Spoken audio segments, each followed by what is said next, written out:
Welcome to episode 90 of Sharing Life Lessons. This is season 9. We are one spirit, one soul, one world, and together we are creating a library of stories and life lessons.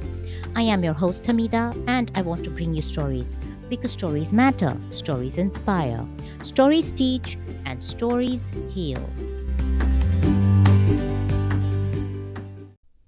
Listeners, this is the 90th and last episode of season 9 of Sharing Life Lessons. I hope you can hear the excitement in my voice. I have to be honest, it was no small deal getting this far. It needed lots of resources of time, content, finances, and I want to thank you for being part of this demanding but fun journey. I have learned a lot from all 90 guests I have interviewed. There is one lesson I'm about to implement right now. I have heard several of my guests say, be proud in who you are and what you do. It is my turn to do that.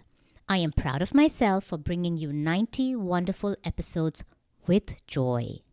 But I could not have done this without, first of all, you, my listeners, and the monthly subscribers for their financial contribution, and all my esteemed guests for their valuable stories and life lessons. I have heard from several listeners who said that these life lessons have made an impact on their lives in many ways. I know they have truly made an impact on mine. With fingers crossed, I'm looking forward to our 100th episode together. I want to do something really special for it, just don't know what yet.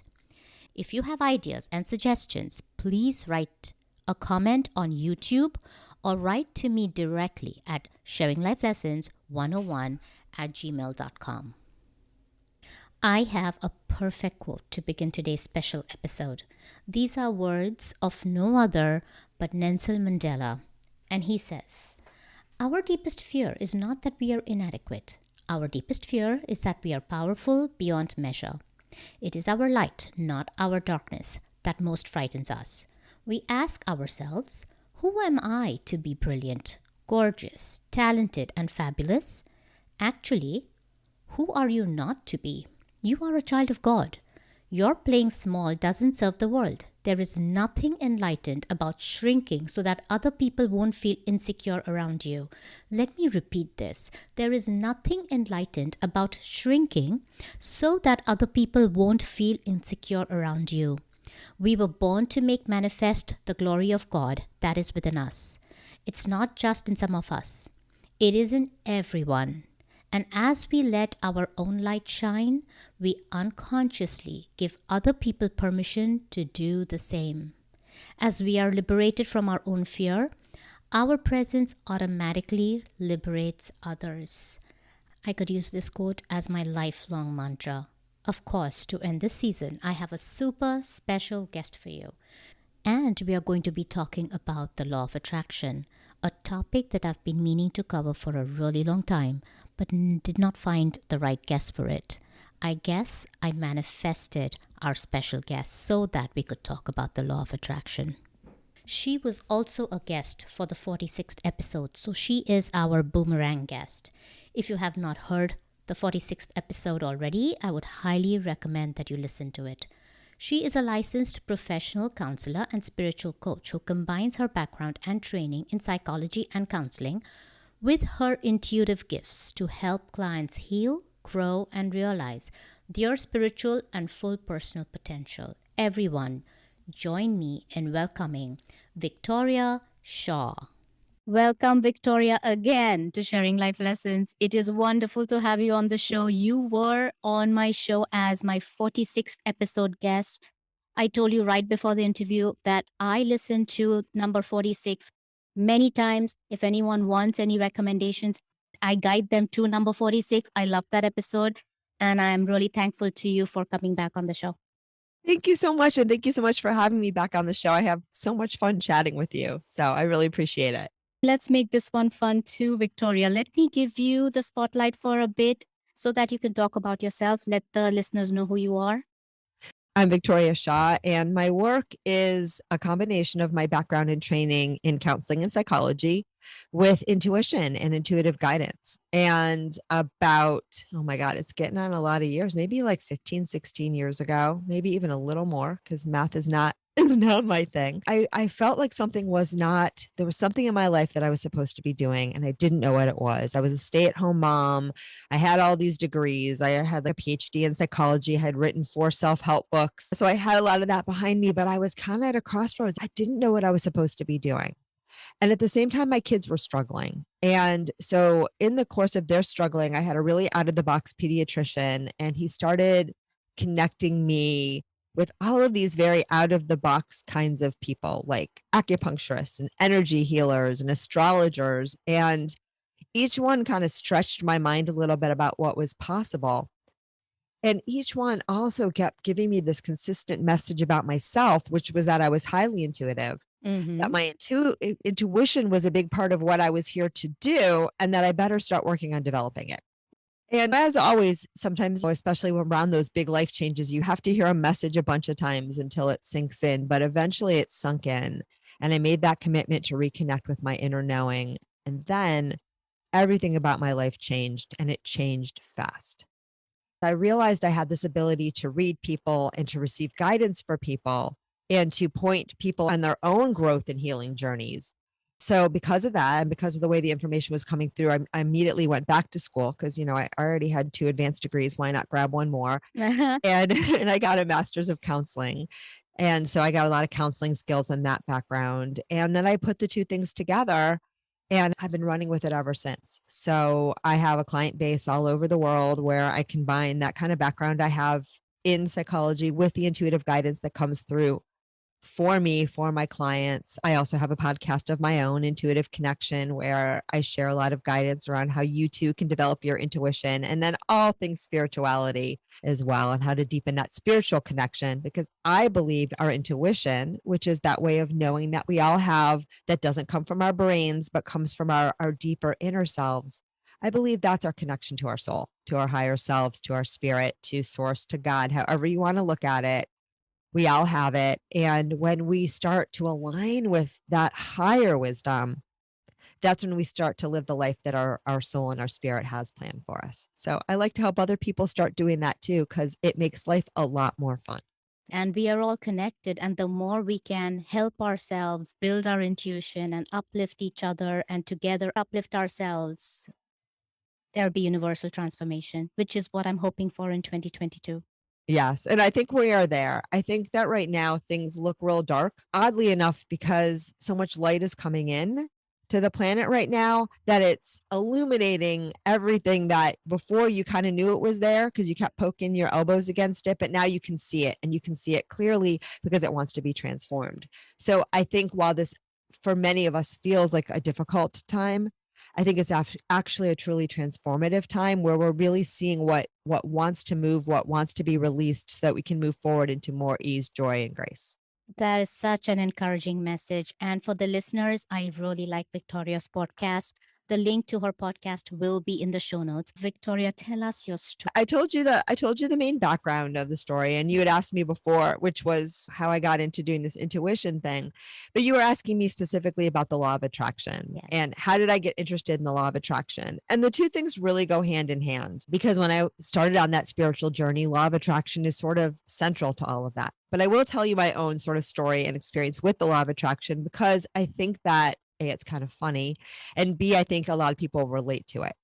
So years ago, I was first introduced to that. It was actually the movie, The Secret. There's a book, but there's also a movie. And I was working with this energy healer who, believe it or not, she was a medical intuitive, and we would send her, not to be gross, but we would send her a sample of saliva. She would douse over your saliva and tell you all sorts of things about yourself. So we called her the Spit Lady. And I've she was, never heard of that. I know, right? I know. And this was my pediatrician, and she was pretty accurate too. So she would pick up a lot of stuff from doing that. It was real cool. But she was also a talker. And she was like, you have to watch The Secret. You have to do this. This is coming through. You need to do this. So I get this DVD, because this was a while ago. I put the DVD in, and I start watching this thing, and I'm horrified, because they're saying like my thoughts create my reality. I was a little anxious person at this point in time. And I'm thinking like, wait, now you're going to tell me I have to worry about what I'm thinking? What, you're just trying to like give me OCD? So I wasn't a fan. And I took the DVD out pretty quickly and I put it away. And I really forgot about the law of attraction for as long as I possibly could because it scared the pants off of me. Because it really gave me this idea, not of power and the fact that we are powerful creators of our reality, which when you understand it the right way is a huge paradigm shift. But what I understood is, oh no, I could really mess things up. I don't want to know about this. Right. And I think that's the reaction that people sometimes have. They get this idea that I'm a powerful creator and it scares them and they feel like, oh no, now I have to worry about what I'm thinking. And you don't. That is not how it works. But the basic idea of the law of attraction is that we are energy beings and everything's energy. And so we attract into our experience, to our space, that which matches the vibration that we're sending out. And it's the aggregate vibration, by the way. So you can have an occasional random thought and it will not immediately materialize. That's not how it works. Relax. And I can even tell people how to deal with those thoughts that are uncomfortable and unpleasant, which we all have, so that you won't freak out about them. But what the law of attraction shows us, and it's not a special trick, it's actually how the universe works. It's how everything works. So you want to think about it more as like a central law of the universe, that like attracts like, and we just naturally are attracted to and attract that which matches our vibration and what we're sending out. And so then the game of the law of attraction becomes becoming very aware of your own vibration, understanding that everything in life is here to serve you. If you're bringing it in, it's helping you. But you also can start to be discerning and start to reshift and recalibrate to higher vibrations so that you bring in things that feel better, that are easier. You start to be able to release the struggle. And I think that's where we're heading now as a species. What Earth in this time of transformation is about is releasing the struggle. And it doesn't have to happen all at once, but it can. But that's why I love the teachings of the law of attraction, because it gives us the understanding of how things work so that we can work with the universe more consciously. And that's it. Victoria. Okay. I said a lot. Yes, and that is why I'm going to bring you back to the basics. First of all, I am with you. I can feel that we are all going towards there. I can feel that in me, in my heart, in my soul. I feel that that's where we are going. But I want to bring you back to the basics. You spoke about a couple of things here. You spoke about thought, vibration, and raising your vibration. Can you tell us first the difference between thought and vibration? And then how do you raise your vibration? Beautiful questions. Okay, so first of all, everything has a vibration because everything's energy. And it's just a matter of like matter vibrates at a lower level than thought, than spirit, then everything has its vibration, but everything is energy and everything has its unique vibration. So our thoughts vibrate at different levels. A thought that is a little bit more uplifting will have a higher vibration than a thought that's a little bit less. So happy thoughts have a higher vibration than thoughts about doom and gloom. It's my understanding that the way that the law of attraction works is that it's not that our thoughts create our reality, our thoughts create the way that we feel. And the feeling is what we put out. So that's the vibration. What my guides are saying now is another way to say it. And some people explain it that way, but what they're saying is just think about it, everything has a vibration. And so it's your aggregate vibration. So thoughts have an energy, feelings have an energy, how you respond to things have an energy, and you kind of tie it all up together. And that's the vibe you're putting out. They're also telling me that our thoughts, this is so interesting. I've never gotten this before, but they're also telling me that our thoughts are sometimes a reflection of what's going on inside anyway. So sometimes you'll have a thought that's sort of telling you unconsciously what you're feeling and what you're putting out. So being aware of the thought, letting it be there without reacting to it is really powerful, because again, when we are the witness of our thoughts, rather than being used by them, being lost in them, thinking that they are the truth, that's another way to raise your vibration. When you get into that observer state, you're naturally in your own higher vibration. You can see what thoughts are in your energy field, but you're not vibrating with them at the same level anymore. You're aware of them, but you're not putting that out, if that makes sense. You're not feeding them. Thank you. I think that once we laid that about where we are heading, then everyone's on the same level playing field. And now let's talk about really what the law of attraction is telling us. And so, what it teaches us, the reason it's so important is one, it's how the world works and how the universe works. So, it's how life works. So, understanding that gives you a great power, not to control everything. Because a lot of people, if you know anything about the law of attraction, the first thing you learn is all these people saying, you can have $1,000,000. Just think you want $1,000,000 and you'll have $1,000,000. It's not that simple because it's everything that we're sending out, conscious, unconscious. So, if you say, I believe that I can have $1,000,000, but you don't, right? You're going to be sending out the don't probably more powerful than the yes. But that's okay because your life is always showing you what your limiting beliefs are. Your life is always showing you what you still have to learn. Limiting beliefs are not something that's wrong with you.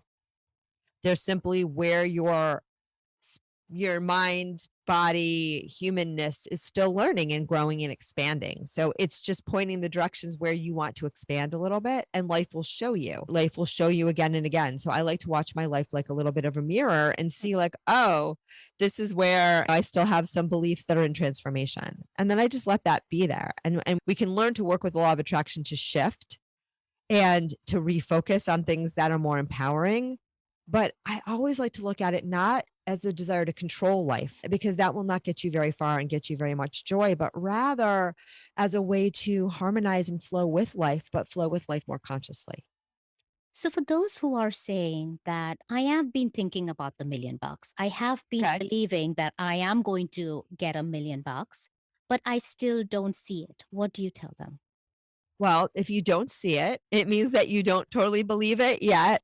And so it's going to be harder to manifest it. I just taught a whole class on the law of attraction. And one of the things that came through for this class is believability.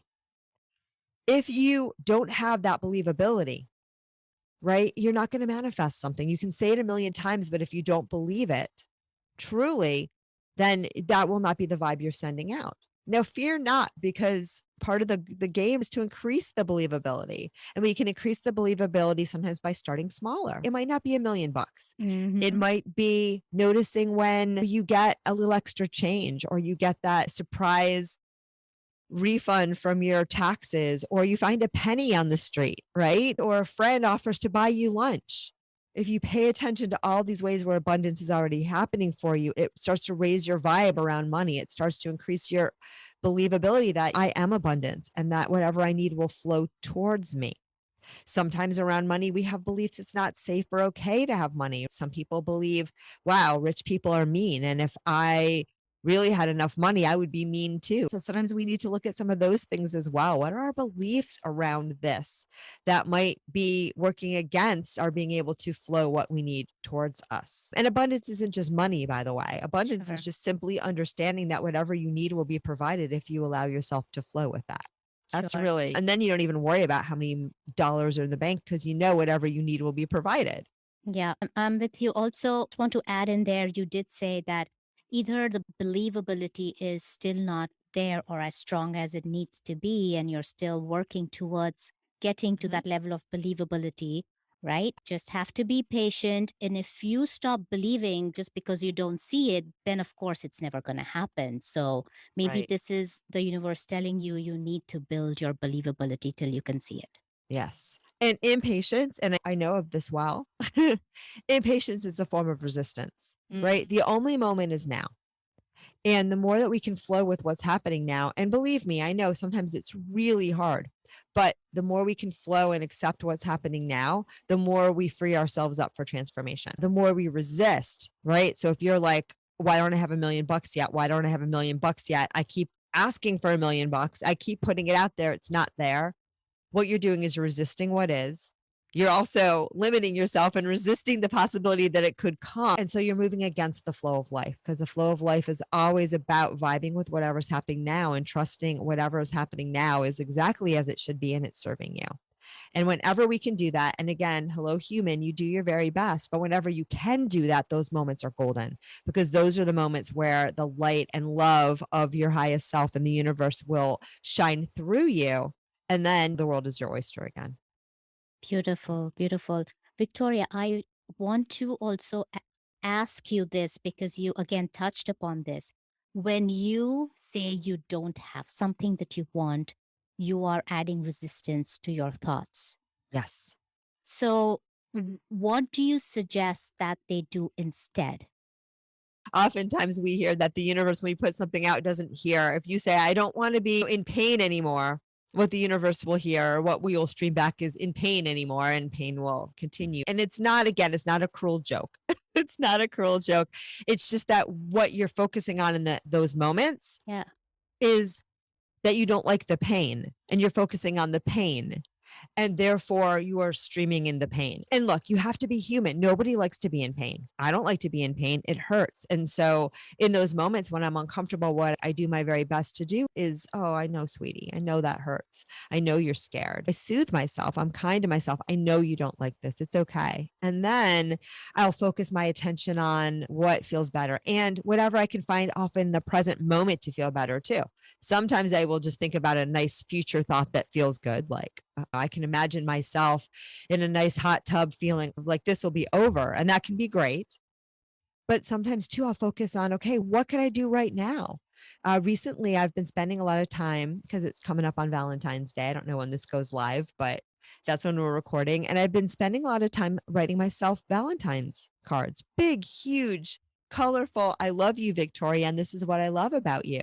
It is so uplifting. It makes me feel so good. And you see, that's also, not only is that a love affair with myself, which I recommend for everyone, because I think one of our biggest missions here on earth is to love ourselves and express and experience love. But also it totally raises my vibe because I feel wonderful when I do it. And then I feel wonderful when I get to look at my very own Valentine's to myself. So anything that in that moment uplifts your vibration will shift you out of that and send a different signal out to the universe. And on top of that, it'll make you feel good in the now, which is the only thing anyone really wants. You want to feel good now. And that's your birthright. You deserve to feel good now. Right. And it's just a matter of none of us have ever been taught that it's in our power to feel good now. And we're learning that. And to come full circle with my question, so instead of saying, I don't want this pain anymore, and really focusing on the pain, I heard you say to yourself, this is going to get better. And so now you're focusing on the wellness and the better. You can, absolutely. And again, that's looking at the future and having hope that it's going to get better. There's still a little bit of a difference there because you're looking at it in the future. So you're sending it to the universe that it's in the future rather than in the now, which is a fine place to start. If you can start to tune into how you feel better now, that's even better, right? Okay. I like that distinction between the future and the now. If you're hurting now, see what can make you feel better now. Yes, exactly. And you can also picture yourself in the future feeling better. That's not a problem. And it's certainly better than the thing that most of us do, which is project into the future doom and gloom. And we all do it. I catch those thoughts all the time. They're usually in the form of, but what if?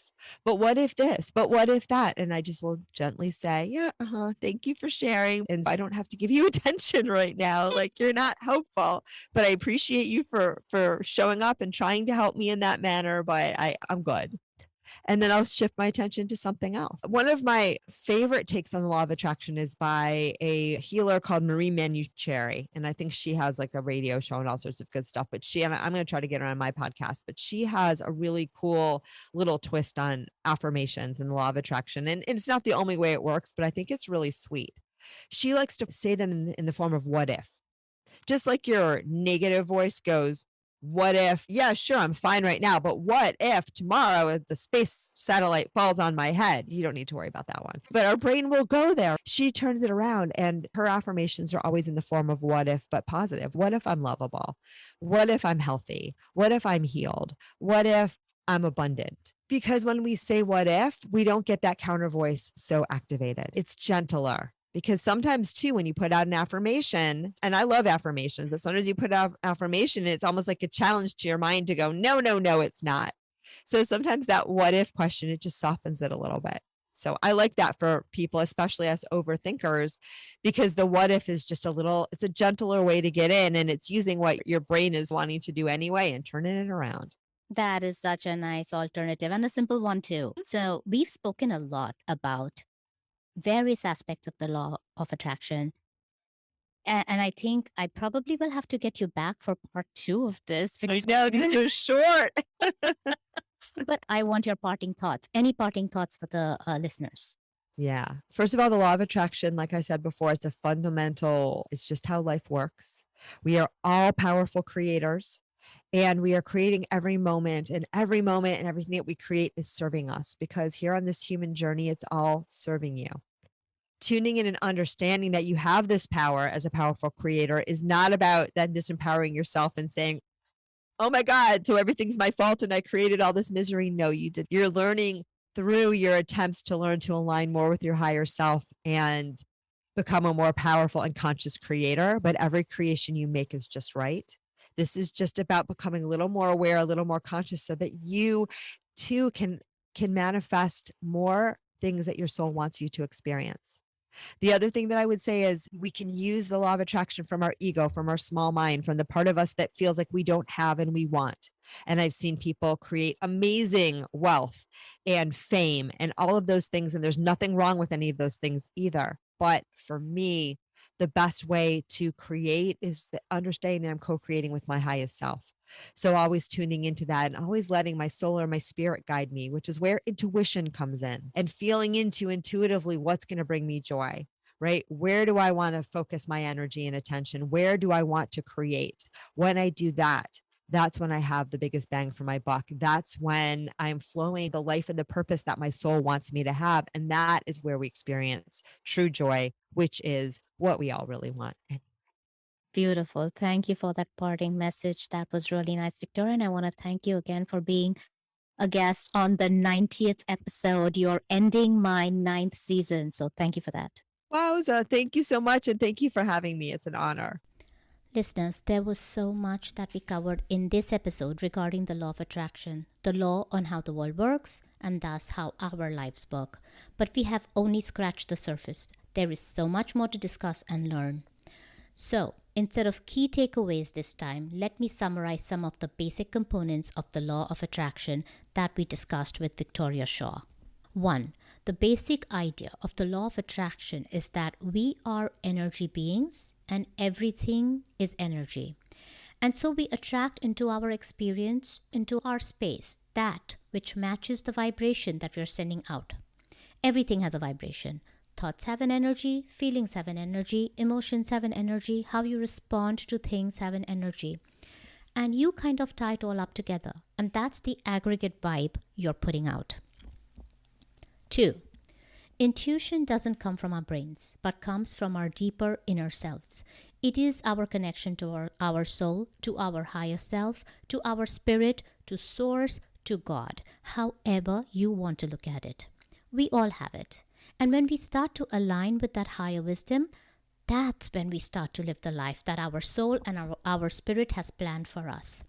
Remember Nelson Mandela's quote in the introduction of this episode? He said, "We were born to make manifest the glory of God, universe, higher self, soul, that is within us. It's not just in some of us, it is in everyone. And as we let our own light shine, we unconsciously give others permission to do the same. And that is how we get to one spirit, one soul, one world." 3. One of our biggest missions here on earth is to love ourselves and express and experience love. We are all powerful creators and we are creating every moment. Every creation you make is just right for the now. This is about becoming a little more conscious so that you too can manifest more things that your soul wants you to experience. And lastly, the law of attraction is the basis of how the world works and how the universe works. Thus, it's how life works. But it is not as a desire to control life, because that will not get you very far and that will not get you very much joy. But it is rather a way to harmonize and flow with life more consciously. I hope everyone enjoyed this basic discussion on the law of attraction. Some may feel that this has instilled more questions in their minds, which is great. If that is what happened, then this episode is a success. If that is what happened, it is time to continue your own inner search to find more answers. This brings us to the end of this final 90th episode of Season 9. As always, I will take a 3-week break between 2 seasons. This can be catch-up time for my listeners to enjoy other past episodes that you may have missed. I will bring you the first episode of the 10th season on Wednesday, March 9th. Until then, be happy, be safe, and be blessed.